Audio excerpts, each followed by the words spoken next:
Quando você está deitado na cama e não consegue dormir, se por acaso encontra o vídeo de construção na selva do Chauquet, considere-se sortudo, porque ele é o alívio perfeito para quem está insone à noite. Assistir a isso vai te garantir um sono tranquilo até o amanhecer. Pelo jeito, todos os fãs do Chauquet pedem para ver a construção de casas na árvore. Ao lado do rio, há uma árvore de 4 troncos que cresce naturalmente, com uma estrutura perfeita para a construção de uma casa na árvore. Urso ele estava totalmente preparado e determinado a construir uma casa na árvore para mostrar a todos. Graças às várias árvores próximas, retas e de tamanho ideal, Hans não precisou se preocupar em coletar as madeiras necessárias. Com suas ferramentas, ele cortou os troncos rapidamente e, em apenas 2 horas, havia reunido madeira suficiente para a construção. Para construir um abrigo nas árvores, o primeiro passo é montar uma plataforma de suporte. Ele cortou entalhes nas extremidades dos troncos e os lixarou para que ficassem bem lisos. Depois, retirou a casca das árvores para que as vigas se ajustassem melhor à superfície da árvore. Como Hans havia trazido muitos pregos de ferro selvagem, ele não precisou usar o método tradicional de fazer furos e inserir pinos de madeira para fixar as vigas. As 2 vigas robustas estavam bem presas à árvore. Em seguida, ele colocou uma camada de troncos na plataforma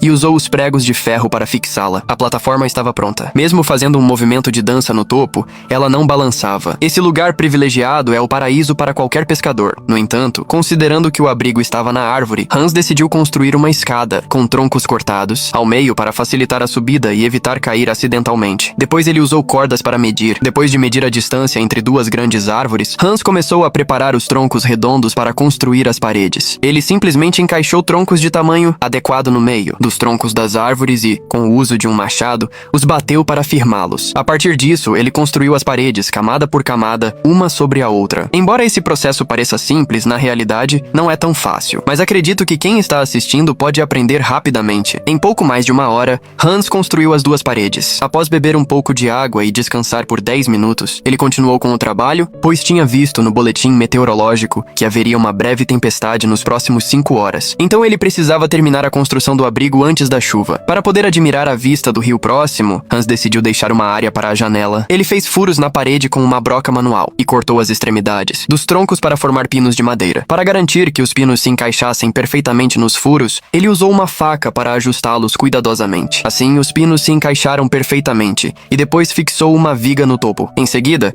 ele construiu os lados da janela usando troncos menores. O segredo dessa construção era o cuidado com as medidas dos troncos, para garantir que a estrutura ficasse mais estável. Quase 4 horas depois, a estrutura básica da casa na árvore estava pronta. Para a parte da frente, que precisava de uma porta, a construção foi mais complicada. Ele cortou entalhes nos troncos inferiores para encaixar fios de arame, e as vigas horizontais também precisavam de entalhes correspondentes. Depois ele encaixou os pinos nas ranhuras, criando a moldura da porta. Quando a parede frontal alcançou uma certa altura, o trabalho continuou. Como o vídeo é grande, vamos ter parte 2.